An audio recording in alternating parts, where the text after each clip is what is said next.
Welcome to the Purple Rock Survivor podcast. I am John, and I'm joined this week by Brad, who I am welcoming back to the show. Brad, I love having you as a co-host because you and I share a special bond in that we both are privacy obsessives. You're so obsessive that I'm not even totally positive your name is Brad, and I love that about you. Yeah, I mean, frankly, I get crap, not to break Slack code, but I get crap for, I think none of you have ever seen my face.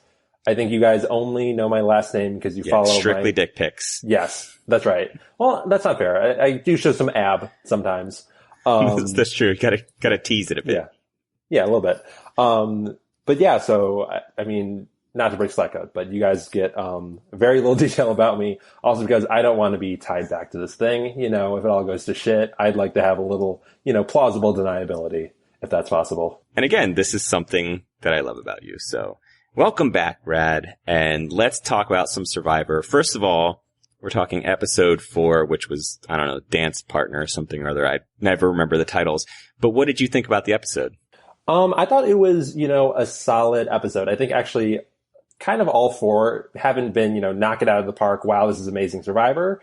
But I think for this episode, like some of the others this season, it's a solid B, maybe a B plus. We had a collection of good moments, but yeah, nothing that was super over the top. I'm kind of waiting for us to turn it up into another gear, but I'm not super disappointed in what we've gotten thus far.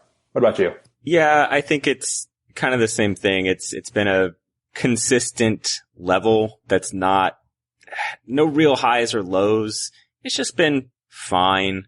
There's been some good stuff that's happened, but I don't think that overall they've had like a really, knock it out of the park episode where I'm like, oh man, that was so great. And I'm super excited to talk about it. I think there is in this episode a lot of things to discuss. Mm-hmm. Like I think a lot of things happened and there's things that could come up in the future that make this episode a good one to talk about. But I just think that overall the season's been, an adequate performer, which given some of the recent seasons we have, I'll take adequate performer. Yeah, I think it's definitely, an uptick. I mean, it's a step down from David versus Goliath, but I think any, normal season kind of would be. It's definitely a step up from everything that came before that. I will say if we kind of keep at this pace where everything feels like table setting and we just get narrative blue balls, I'm going to look back on this with maybe a lower opinion than what I have now.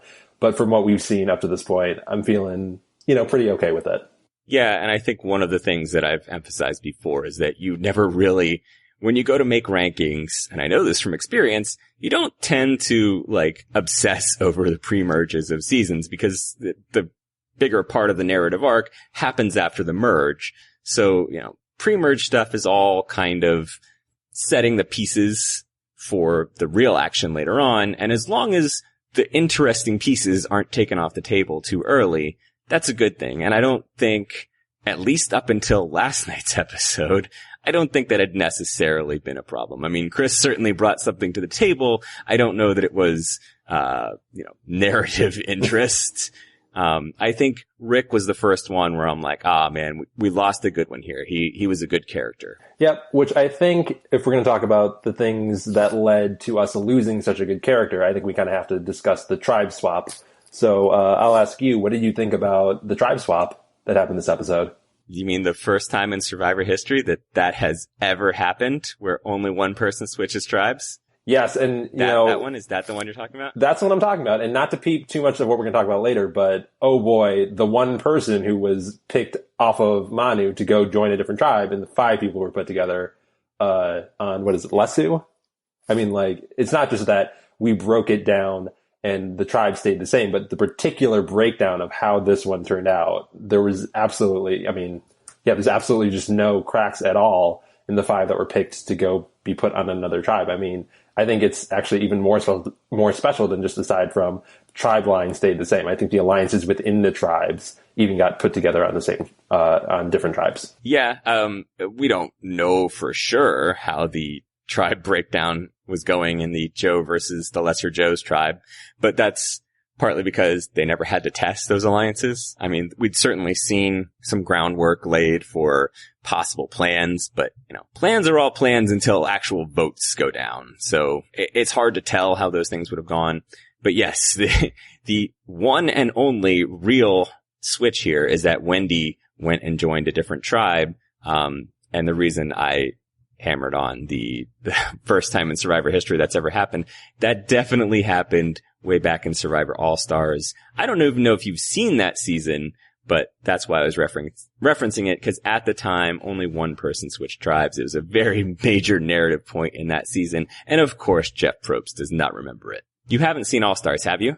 No, I haven't. And you know that because you know I'm young. Well, actually, that's not true. I've seen it. I just don't remember it. I think it was like, God, I don't even know what year All-Stars aired. I think it was like 1912. Yeah. Something around that time. Yeah, so you know what? Frankly, that's a blind spot that I should fix. Maybe not, because I don't think people have a very high opinion of All-Stars, but at a certain point, I'll get around to learning that. Yeah, back. And there's definitely a troubling scene in All-Stars that I think, that one I know given about. recent societal trends, Yes. would be even more troubling to watch. Mm-hmm. I'm sure you've heard. Yes, I know absolutely all about that moment. Okay, so let's talk about how those tribes shook out, though, because as we hinted, Wendy was the only one to switch. So the other tribes are basically just Joe's tribe split in half. Do you think that this creates or destroys any really interesting storylines? I mean, you mentioned sort of like keeping the one airtight alliance intact, and that is the one that we got to see eat itself tonight. So is that of interest to you? Do you think the swap worked out for narrative purposes? I think we are definitely ahead of where we were before the swap. And so if you just think about the storylines that we had before we split into three tribes, there was everybody versus Wendy, which was certainly something that was compelling. And we didn't really have a storyline at Kama, so there was really only one thing going. And now if you think about it, we still have that storyline of everybody versus Wendy, but you add in the fact that you have this tight, like, alliance of five that needs to eat itself and start whittling away much earlier than they ever thought that they would. And so I thought, just in what we saw in this episode, that was compelling. I think if it continues into the next few episodes, it will still be compelling. So from one storyline to two, it's a little bit lower than what we normally get at this point in the season, but I think it is still a plus. Now I will add, though, I think if we had gotten more even split, there'd be a lot more stuff going on. So I don't think this was the optimal outcome, but I don't think it set us back. See, I kind of disagree. I just think you sort of hit on it anyway, that narratively it just does very little. It's just that the bar was already set so low that in your view, something is better than nothing. I think we just barely got something. We got one extra storyline that I don't think was all that compelling. Like, I think what's funny is that this doesn't even really open up screen time for some of the people that I'm getting overshadowed, because Joe's tribe got split to where Joe and Aubrey are on different tribes now, and thus are hogging all the screen time on those two new tribes. I mean, we did get an interesting little bit with Wendy on that new tribe, but That's kind of underselling it, wouldn't you say? it was. We'll get to that later, though, because there's always plenty to talk about with Wendy. Mm-hmm. But we get to watch one tribe continue to unintentionally mat sing itself. That's fine. I just think that had there been a more normal distribution, like, we would have seen some players interact that maybe we don't know what's there. They're unknown quantities right now, and they might have become a little more known quantities. So I think the swap kind of sold us short on that regard. Yeah, I can definitely see where you're coming from with that. Like I said, I don't think it's necessarily how I would have aligned all the tribes if I could wave a magic wand and put people where I want to. But yeah, I think it's still sort of a holding pattern, and, there's a lot of table setting, because at a certain point when we hit the merge, there's going to be at least a handful of Manus, and to see how they navigate that, I think might be fairly interesting.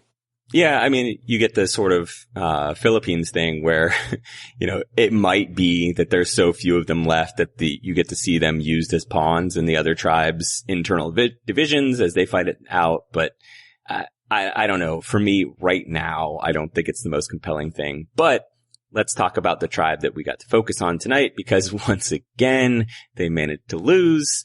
In this particular case, and sort of similarly to last week, our boy Porn Dog was the swing vote. So do you think that this was the right move for Porn Hog?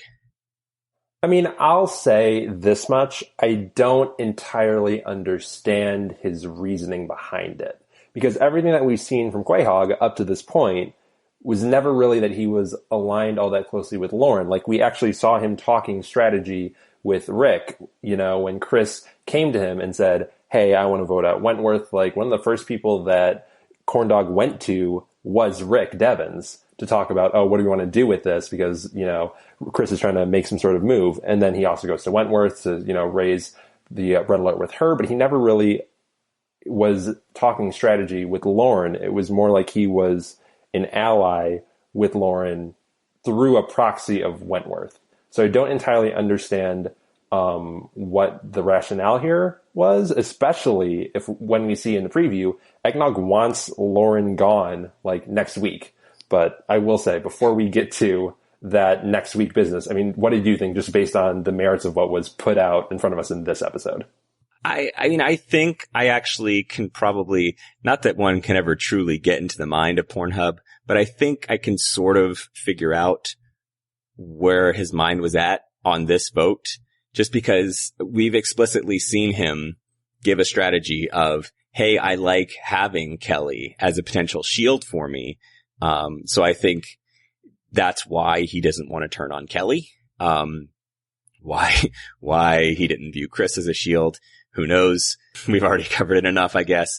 But I think his motivation here is just, he's going to play his game, trying to shield his game behind other people. And I think that was sort of his motivation here. I think he sees Kelly appropriately as a much bigger target than David is. So if they go into some sort of merge or something like that, and he's still got Kelly around, I think that's more valuable to him. And I don't think he views Lauren as a big threat. He might actually consider himself to be closer to Kelly and might think that, hey, Kelly's going to stick with him anyway. It's going to be great for him.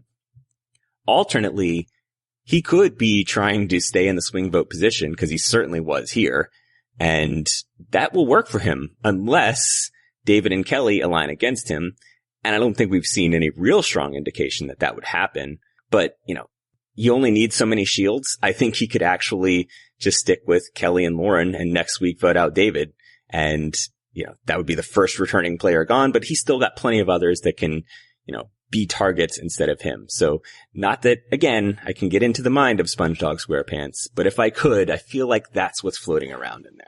Yeah, so I was thinking something very similar, that I think Fatlog wants a shield, and really, ideally, the best shield that you could possibly have, at least in this season, is Kelly Wentworth, who everyone knows is just this iconic player in so many different facets of the game.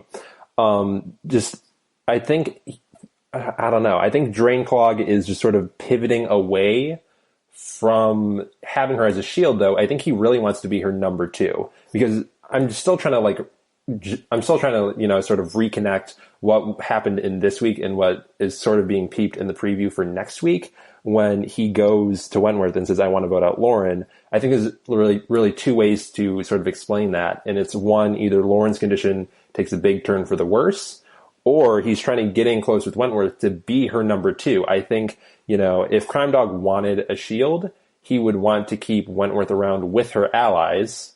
And so he would want Lauren there so that she sort of sticks around as long as possible. Whereas if you're cutting one of Wentworth's numbers, that doesn't really help keep her around unless you're trying to take the spot of Lauren as Wentworth's number 2.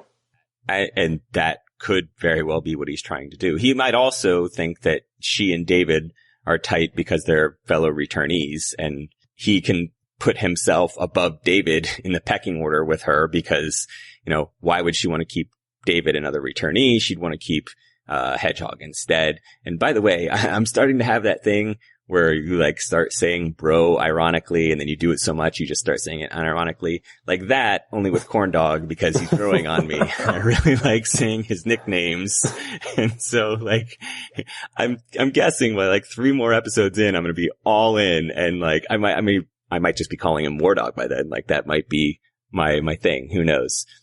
But I think he has options here, so it's really hard for me to say this was not a great move for him without really knowing what he's thinking. And I think I have at least an inkling. I think I was on the right track there. It's one of those two things that he's thinking. And neither are necessarily bad ideas. So I'm not going to crap on him too much for his vote here. Devins versus Lauren, like, I don't know that either move makes that big of a difference specifically for Pornhog's game. So I'm going to give him a pass on this one. I think it's fine for at least this week. But interestingly, last week we saw David so psyched to take out Kelly.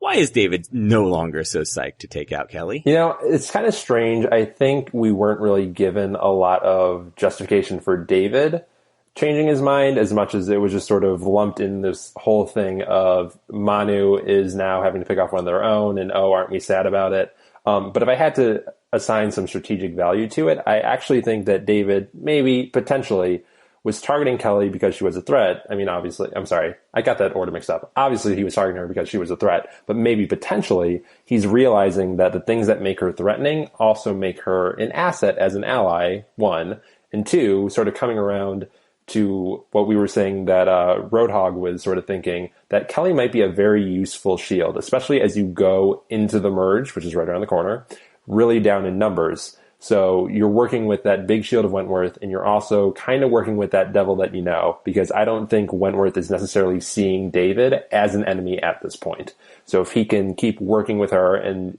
at the right moment stab her in the back, that way he can keep his shield around and he isn't, you know, out in the wilderness without too many, without too few allies when we get to the merge. Yeah, and I think, you know, you can't always necessarily trust what the players are saying to other players because, you know, they have some motivation at times to not be completely honest. But I think that, you know, his talk with Rick about the concern about the idol, I think that actually was a factor. Like, I think he has a legitimate concern that she might have an idol, might know that she's getting gunned for, and it's just too risky on such a small tribe to go at her now and then her potentially take someone out with an idol play.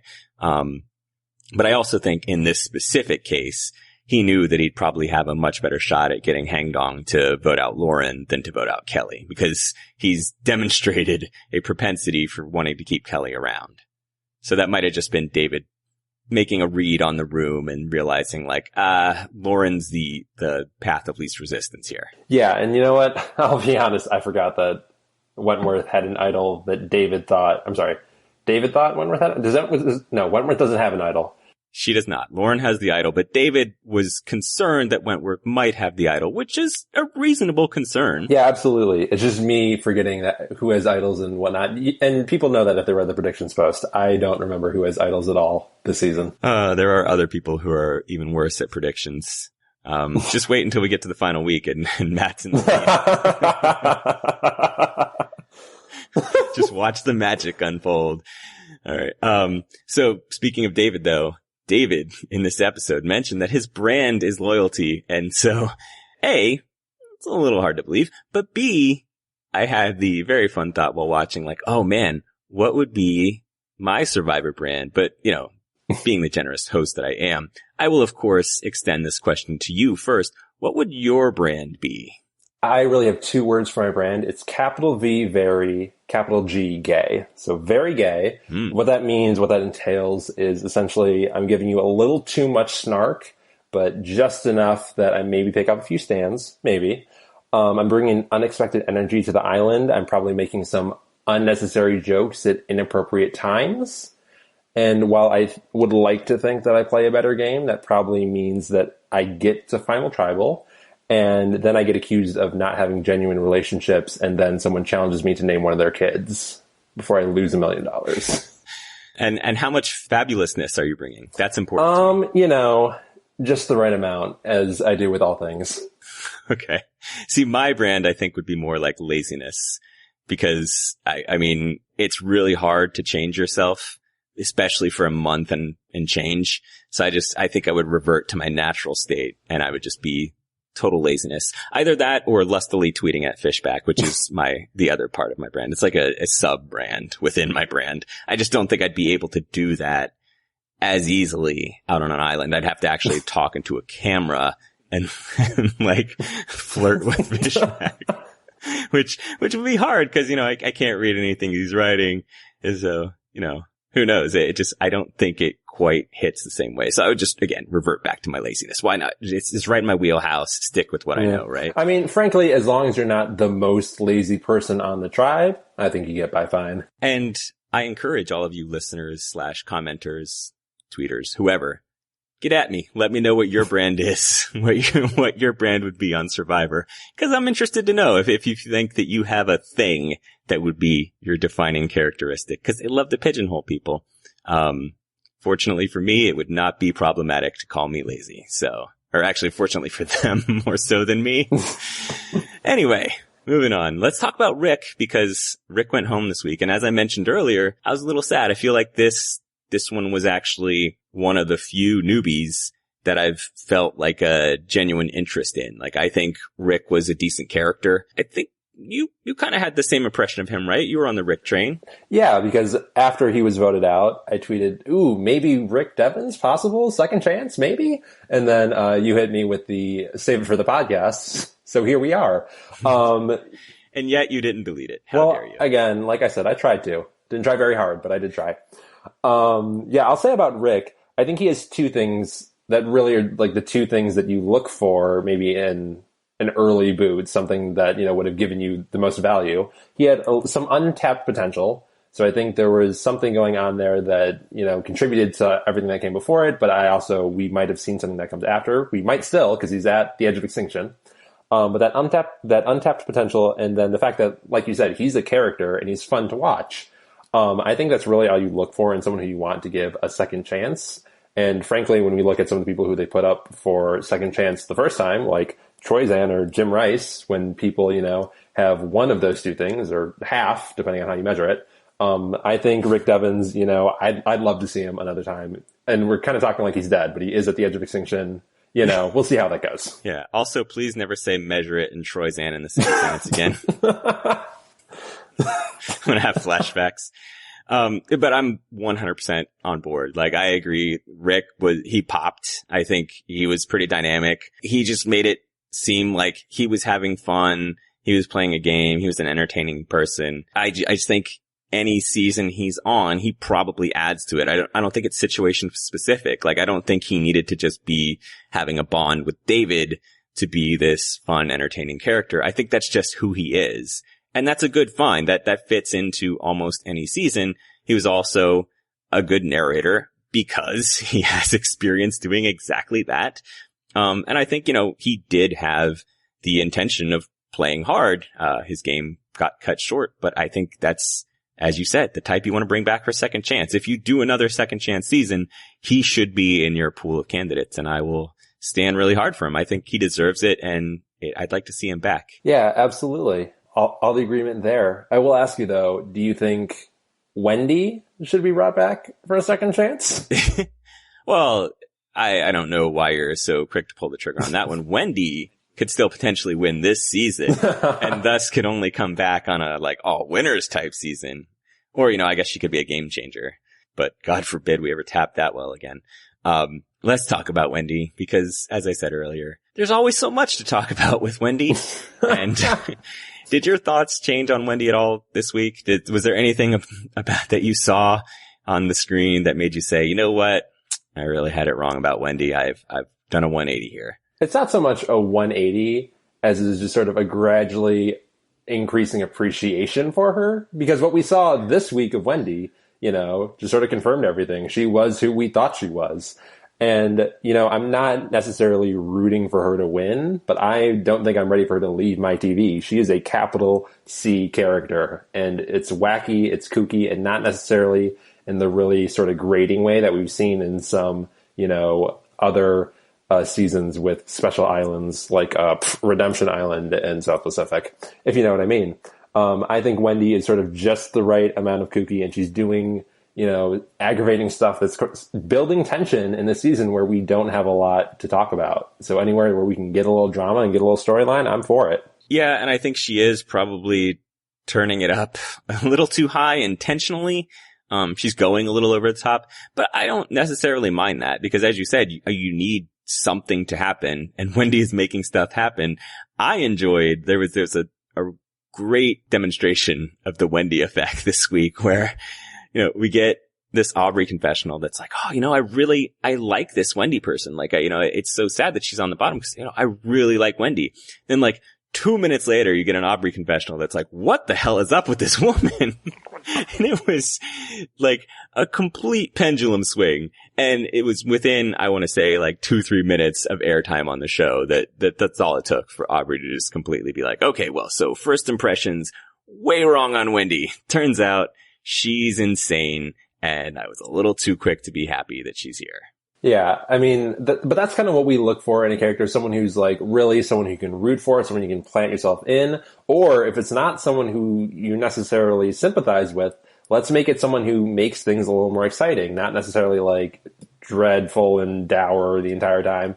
But, Wendy, when she gets that sort of manic energy where things are just sort of, going all over the place like a pinball machine, I think that's only good things for the game and for the story that we're trying to watch. Yeah, and I can absolutely sympathize with the people that are there because I'm sure that some of the stuff that she's doing would just destroy me if I was there. Like, hey, I don't have to be in their shoes, and thus I get to enjoy this more. This has happened with so many other players in the past where I enjoy watching them because I don't have to be around them.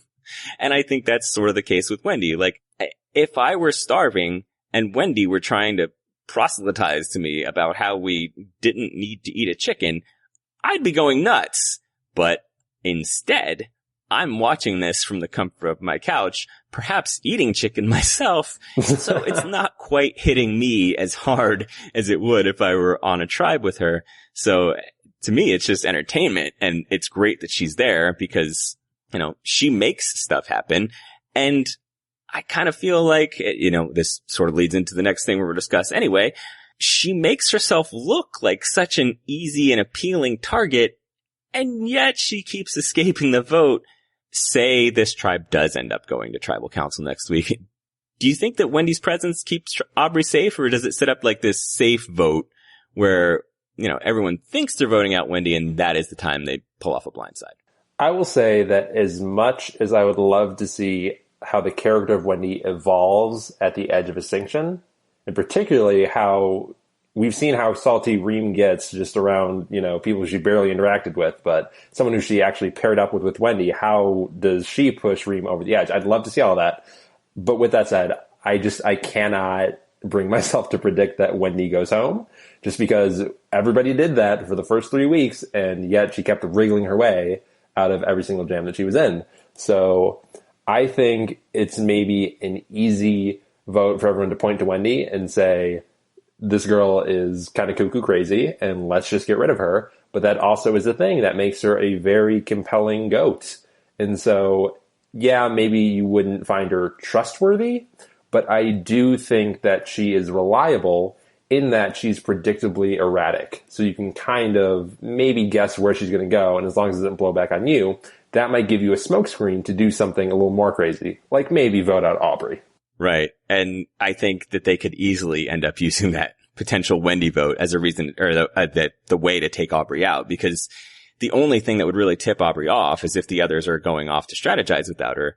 But they don't need to do that. Like, they've already had those discussions. They just need 3 votes. They don't have to clue in Wendy to their plan. So it's like a 5-second conversation to be like, guys, it's Aubrey, right?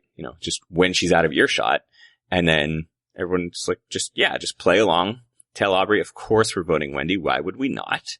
You could even tell Wendy, like, I'm so sorry, but it's you. Whatever. And then pretend to follow Wendy around for idol hunts. It's a really easy plan. And I think it's the sort of thing that Aubrey might actually have her guard down. So at that point, though, Wendy would be sticking around long enough that, once Wendy hits the merge, she's no longer a target at all. So all she has to do is survive just another few votes and she'll make a merge, and thus her position in the game is just going to change dramatically from always fighting for her life on the bottom to suddenly, like, not a power position. She's not going to be calling any shots, but suddenly she's not going to be threatened at all anymore. I just don't see any reason that you go after Wendy once you hit the merge for many, many votes.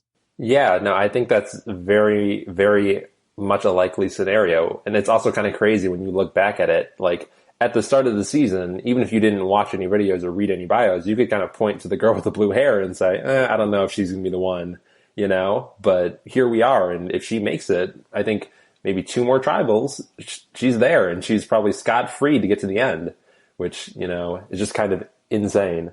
I do want to double back, though, for something. So when you were saying that Aubrey maybe is just told, hey, yeah, we're voting out Wendy, and that's sort of that, and they blindside Aubrey.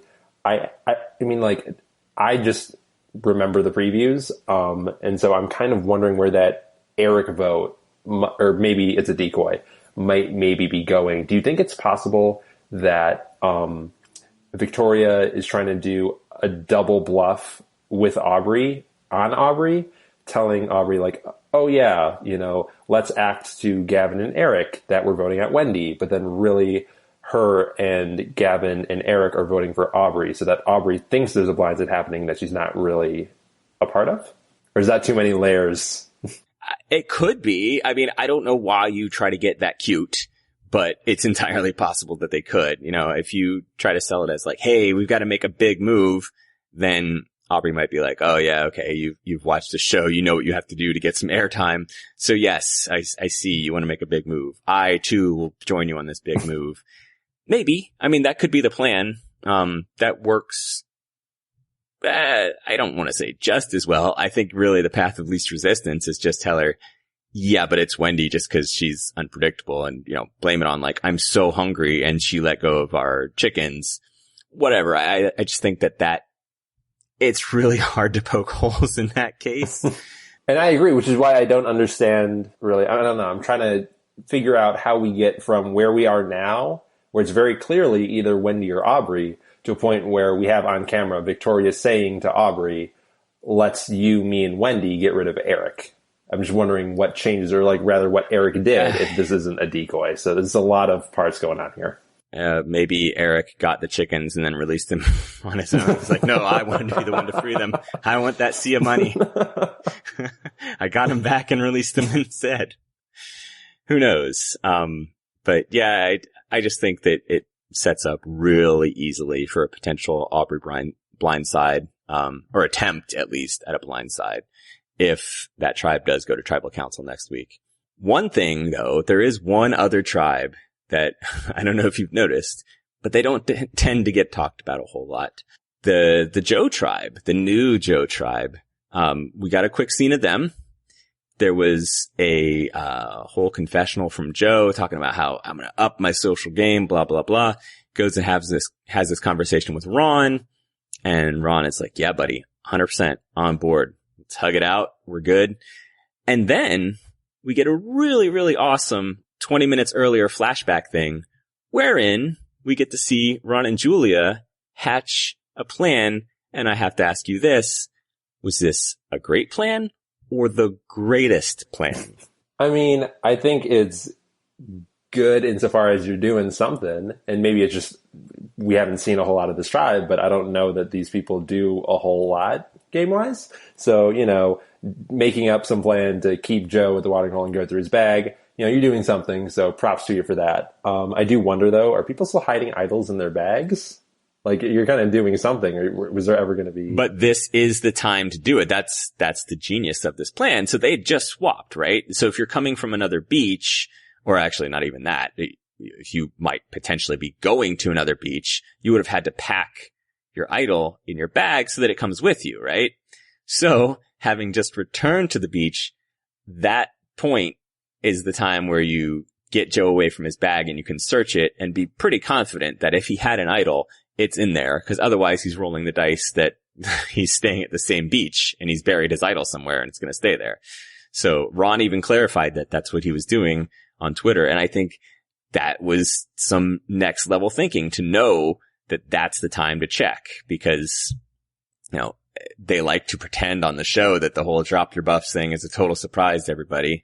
But when they have them all bring their stuff to tribal council or to, a challenge, that might be a tip off. So, especially if you're down to 15 people, that also might be a tip off. that you're having to swap. Right. Yeah. You can almost figure out exactly the amount of tribes you're going to end up with when you get told to bring your stuff to a challenge and there's 15 people. Mm-hmm.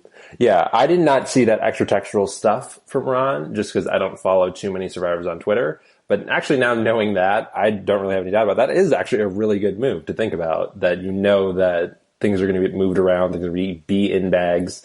And so you take that moment when you have a pretty good probability that's going to be in his bag as opposed to somewhere else to go through his stuff. Yeah, didn't know that, but that puts it in a new light for me. Yeah, because I mean, I think they've been living with him for, let's see what we're on February now. So we'll say like 2 weeks-ish at this point.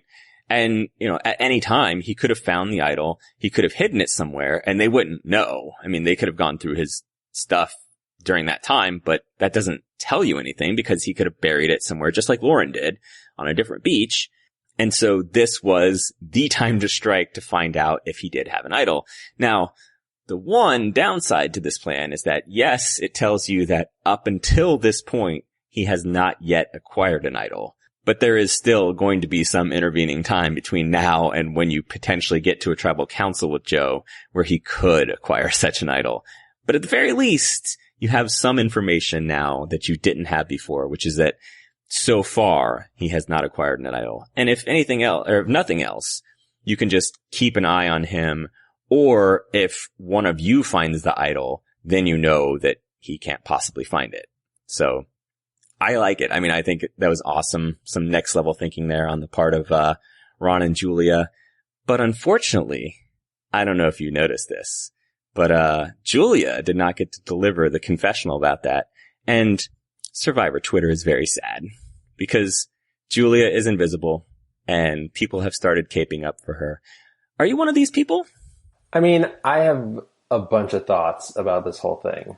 The first one being, we've seen this before where people don't get airtime. They don't get confessionals. We've seen it with Sari in Game Changers, I'm pretty sure. And Sari is Sari motherfucking Fields. Like, she's the best. She's a legend. So, well, a legend, literally.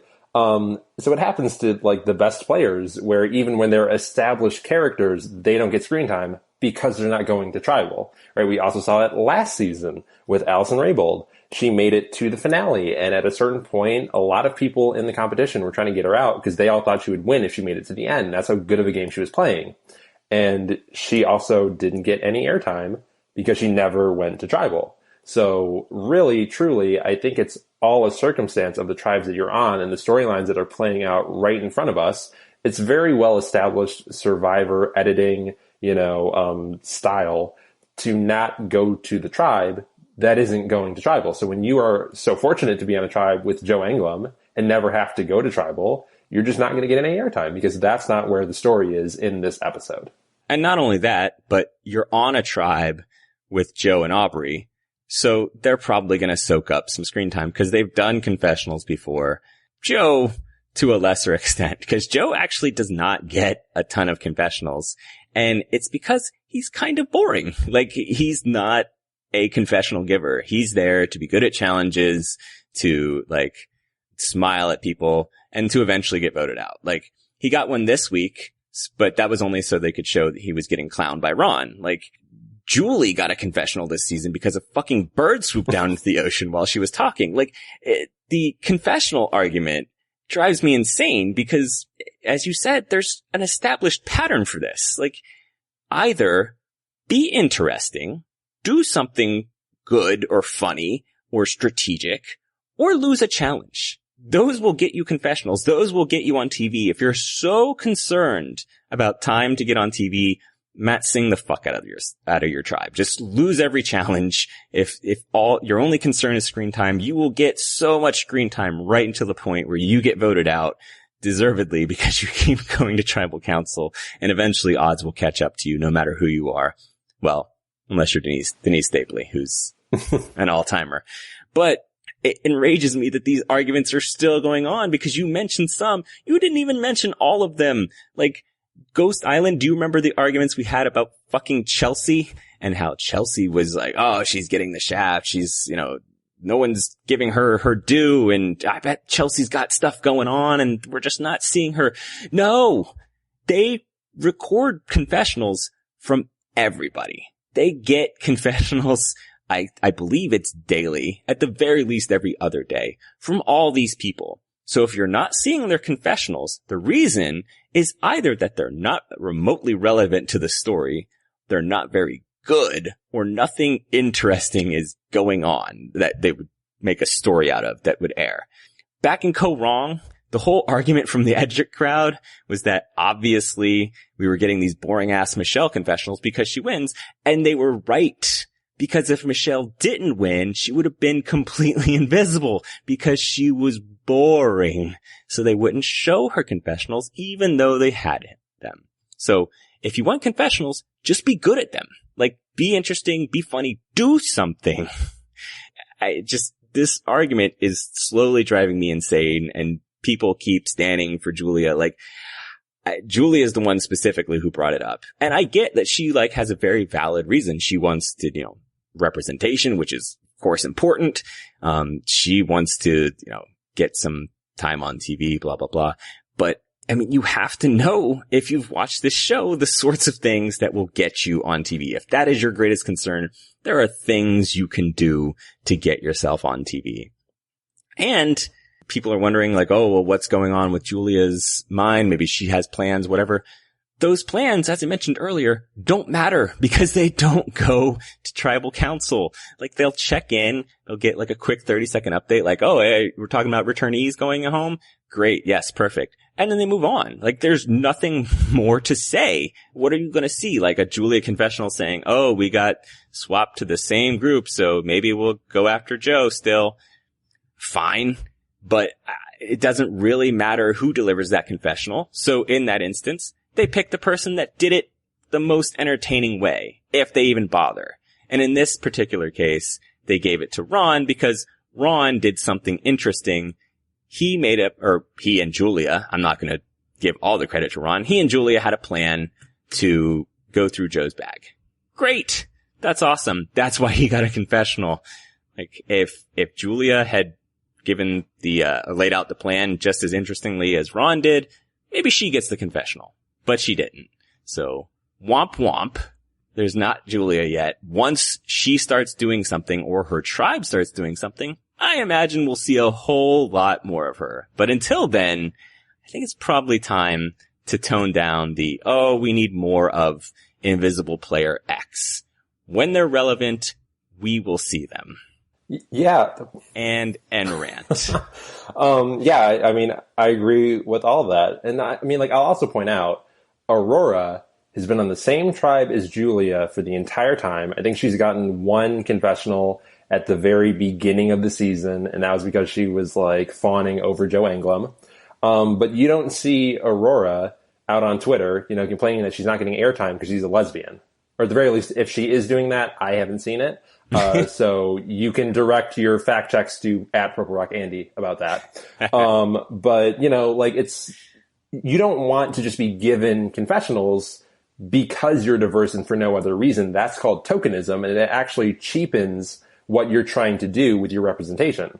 So just like you said, be impactful or be funny or be entertaining or be something that shows that, diversity has value, and we're not just including diversity for diversity's sake. Again, that's called tokenism.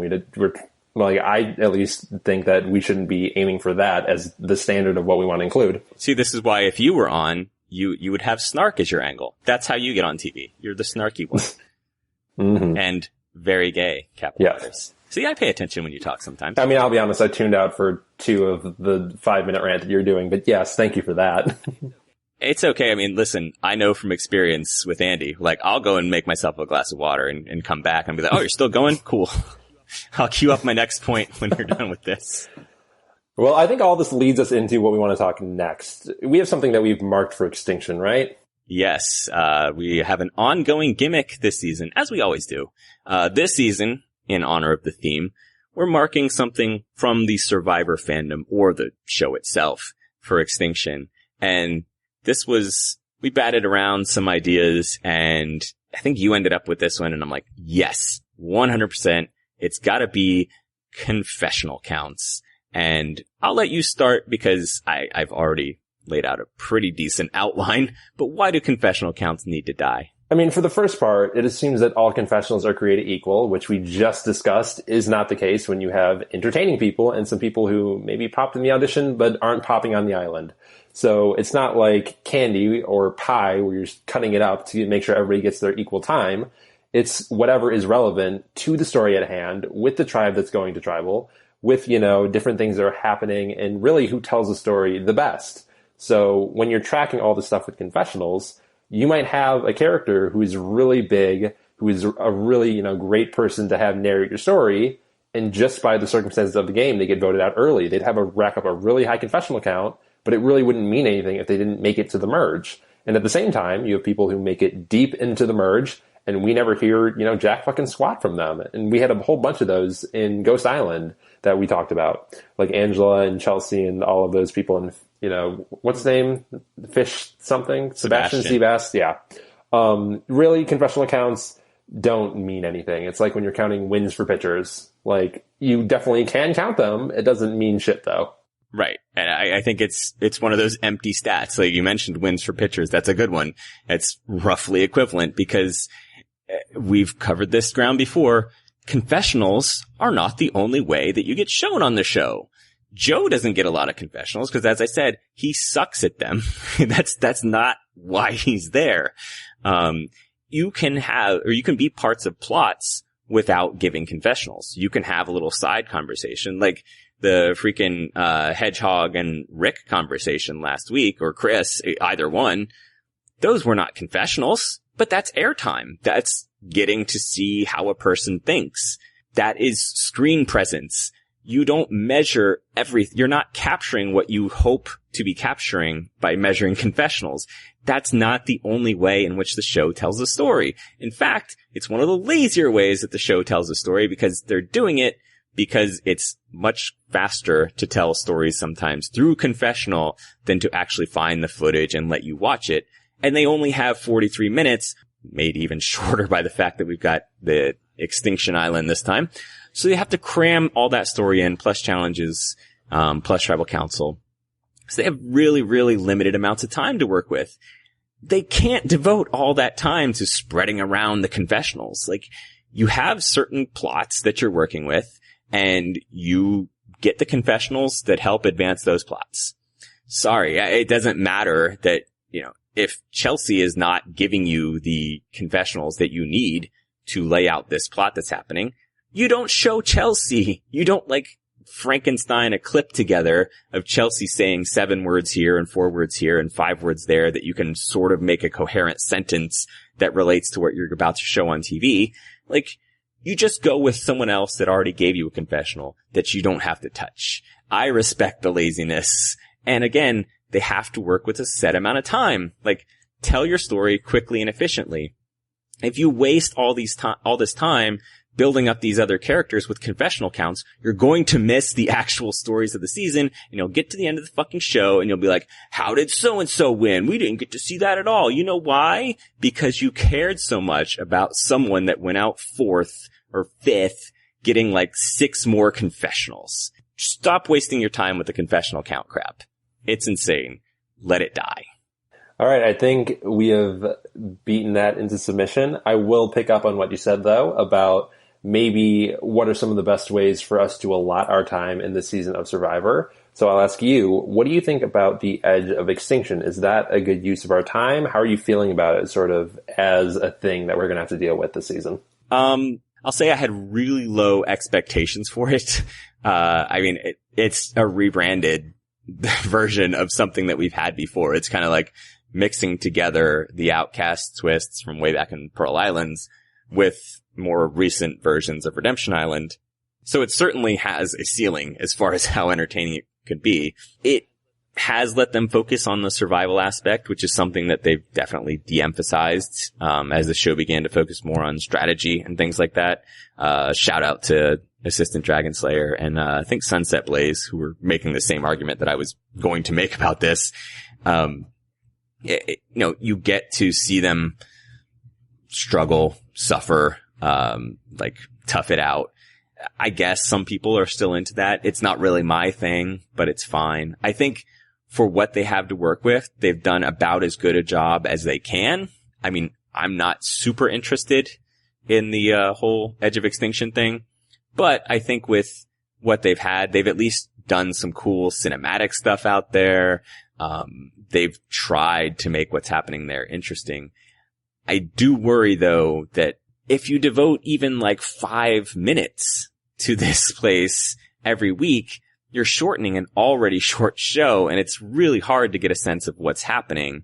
And then plus you're missing those really important, like Julia and Gavin and Aurora confessionals. So, what do you think? I mean, I think I enjoy it for sort of how new and just sort of, different, even though it is a rebranding of previous stuff that we've seen, it does feel new. It does feel different, particularly because the players going into it don't really know a whole lot of what's happening. They know that they're still in the game, but what does that entail aside from just sitting there?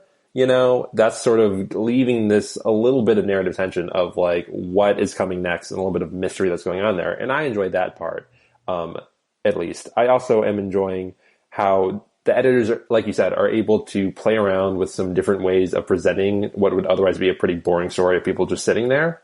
And I do think that's good for the show overall because we saw, peeps of it last season and a little bit more this season, even off of Edge of Extinction, where they're playing around with different editing styles that we really didn't see in seasons before. So I think just as a sandbox to play around with different, game mechanics and editing techniques, I enjoy it for at least that much. Yeah, it's a really good way to gun for an Emmy. Yeah. But then I'll also say, if there's one highlight for Edge of Extinction for me, it's how salty Reem is every single time someone shows up to the island. Every time. So, you know what? If that trend can continue, I'll still get a laugh out of it. Yeah, and the nice thing for her is that it was basically a unanimous vote to take her out. So unless Wendy shows up, she's always going to have a chance to be salty. Other than that, she'll be like, "Who the hell are you?" So, but the thing for me, I think a big part of my problem and why I said that there's a ceiling to this is that really the only reasonable strategic thing to do with this is immediately vote out the person that returns from the Edge of Extinction thing, because like, unless you're on the bottom and you need them for a vote, it doesn't make sense to keep this person in the game. But I mean, even then, if you're like on the bottom, the person has only one vote. You just have you'd have to have a super even split, and just the circumstances under which the person returning would actually swing the game in some way. It's so narrow. It's like the legacy advantage where it's just like, okay, I mean, I guess you're trying something novel, but just, did you think through how it's going to work on TV or game wise? It just mechanically, I don't think it's going to work in the way that you hope it might work. So at least this makes slightly better TV than the legacy advantage, but that is the lowest of bars. Strategically, it's a huge dud. I mean, we don't know for sure exactly what happens when the player or players return to the game, or when. I think have we gotten tipped off to when they're coming back? I mean, not in the show, but I'm pretty sure it's at the merge and at final 6 or 5, I think. Yeah. So basically the Redemption Island gimmick again. But when that happens, the merge at least presents you with the possibility of advancing, just because there's enough votes up in the air there that maybe you find a foothold. By the final 5 or 6, it's just alliances have already formed, groups have been cannibalized, lines are kind of drawn. You'd really just have to fall into the right situation. And then I think too, if you did, and then you, the player that was gone from the game, end up in Final Tribal Council, either the group is going to be like, yeah, we already voted you out, why the hell would we give you the win? Or they're going to give you the win and everybody's going to be like, well, what the hell? Let's put a huge asterisk next to that because you don't deserve a win. You got voted out. So I don't see how this works. I think if the season is going to be good, it's going to be good in spite of the Edge of Extinction thing, not because of it. Yeah. You know what?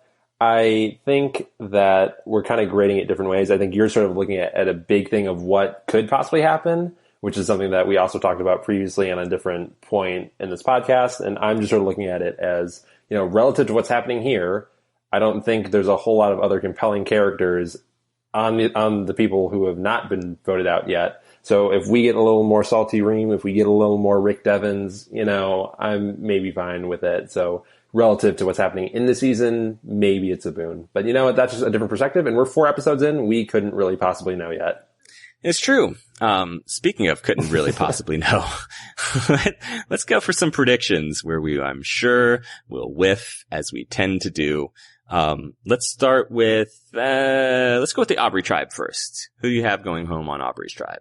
I don't know the tribe names, so I'm just going to name them by their most prominent players. All right. For the people who do know them and get mad that you think we don't know them, it's Manu. So there you go for the Manu tribe. Sure. That one. I mean, just like we know that the Drow tribe isn't going to tribal, I'm pretty sure we know that this one isn't going to tribal. But if they do, I cannot in good conscience predict Wendy, because Wendy is going to get her way out of whatever jam, she finds herself in. And when you narrow it down to the 4 players who are left, I just don't see how the votes coalesce for it to be anyone besides Aubrey. Everything has been pointing to Aubrey, and even though she has an idol, we've talked about maybe they're voting for Wendy, or maybe, unlikely, but there's a double bluff going on. It doesn't matter. They're not going to tribal, but if I had to pick one, I'll say Aubrey. Yeah. Wendy's like old Donnie Trump wriggling her way out of this one. I'm with you. If I have to pick a name from this tribe, I'm going to go with Aubrey, just because it seems like the time when you could take out Aubrey. The fact that we saw Victoria trying to talk to Aubrey about an alternate plan does give me some pause, because I think you're getting a little too cute. It would be really easy to, I think, blindside Aubrey if you just said, yes, let's go chalk vote and take out Wendy here. But it's entirely possible that this even come up. So let's instead move on to the next tribe. I'll call them Kelly tribe. I actually do know the name is Lesu, but I'm going to call them the Kelly tribe. Who do you think goes home there? So this one, if the double bluff with Victoria was overly complicated, I think what I'm about to say might also be overly complicated. But I think my prediction here is going to be live blog, because if he goes to Wentworth and says that maybe let's vote out Lauren, and Wentworth isn't on board with that because Lauren's her ride or die here, I think we've seen that much from what we've seen from that tribe. I think as long as Lauren has an idol to play, her and Wentworth are kind of locked in. They can either play the idol on Lauren, in which case, if David votes with Bullfrog, then, one of them is going home. Or they could use that idol to sort of leverage David into saying, hey, you got to vote for Karsmog because we can go to, a vote split or going to rocks. But if we play the idol on the other person, you're going to get voted out by default. I think there are enough levers here for Wentworth and for Lauren to lean on and say, okay, Groundhog is going to be the one to go because the 2 of us are going to be safe. So David, either you're with us or, you'll be the one who goes home. Ooh, bold take. And so are you saying that Pornhub goes home? Yeah, I think I'm going to take a big swing here. That's going to be my prediction.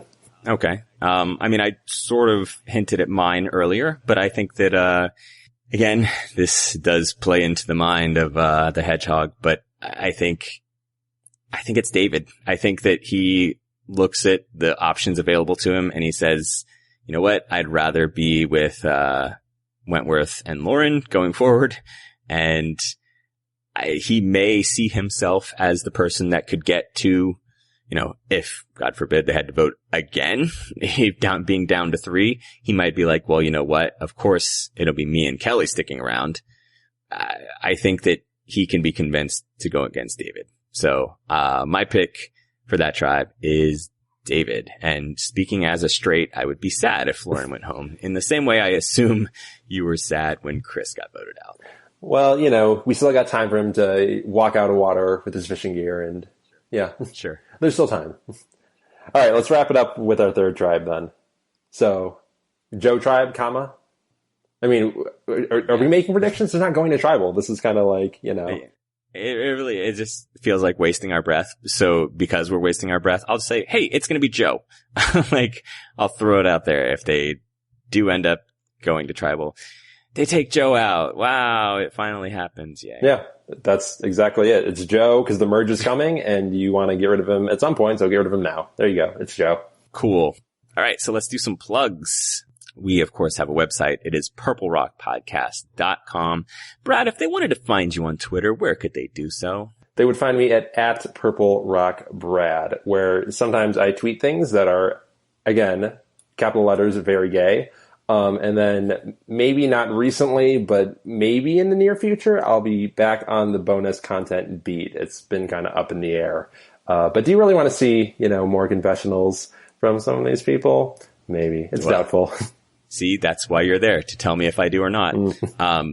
You can, of course, find the show at Purple Rock Pod on Twitter. I do live tweeting every episode. And this week I got a retweet from Rupert, which I found both insulting and hilarious. Like, when you're hitting on Rupert's level, like, oh man, if I landed a joke with Rupert, maybe that wasn't a great joke. So, oh well. But check us out. We'll, live tweet there. If you want to follow me at Purple Rock John, I occasionally make my way to Twitter, but really, I mostly just live tweet from the show account, and then I'm done with Twitter because it's a frickin' cesspool. So next week, if you would like, you can tune into this podcast, and I have written down that it's me and Matt, but that's not true. No, I think it is true. Back to okay. Here's what I'm gonna say. There was a thing happening on Slack, not to break Slack code. It's all about me. But I misunderstood it. I gave John bad info. And so I sort of fucked up and made everyone more confused. So whatever the original plan was, which I think was you and Matt. Wait, no, is that not true? So here's the thing. Tune in next week and be surprised at who's hosting. No, I'm fucking confused. Fuck. Because even I don't know, and I'm one of the I'm one of the people that helps make the decisions here, and I don't fucking know. So okay, we're going to say this. You'll get John or Matt, or you're going to get blackjack and hookers. So not to get your hopes too high if that ends up not happening, but hopefully, fingers crossed for y'all, it's blackjack and hookers. Hey, okay. Ouch. Hey, apparently I'm told that people need, more blackjack in their life. So, you guys cut her out of the International Women's Day podcast, and this is your second or third week in a row. I think you can, scooch aside for a woman. Yeah, but the person that talks up Emma's popularity is Emma, so it's sort of the whole Julia thing with the confessionals where like, oh, you're missing out some quality content here. Like, okay, well, I would like a second opinion. So, anyway, whatever it ends up being next week. Right. So tune in, subscribe at all those places that you subscribe to podcasts, and let's hit some theme music. Gotta make